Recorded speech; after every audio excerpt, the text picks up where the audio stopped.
Uvedene su nove oštrije mjere zbog širenja afričke svinjske kuge. U 5 slavonskih županija na manifestacijama su zabranjeni svinjetina, ali i svi povezani proizvodi. No prvog dana primjene pravila su se kršile na sve strane, pa je intervenirao inspektorat. Kod odojak čuli smo da je zabrana da se vrti. Od kuće je odojak. Jeste čuli za zabranu? Nismo čuli. Zabrana je u svim slavonskim županijama da se svinjsko meso prodaje, peče na sajmovima. Ne znam ništa. Bio je spreman još jedan praščić, ali kada se pojavila kamera RTL-a upozoreni su da ga maknu. Šta? Ne smije? A ko je došao reći da ne smije?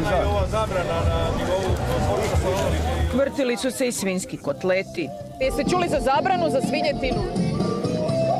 Pa čuli smo, da, ali ne znam.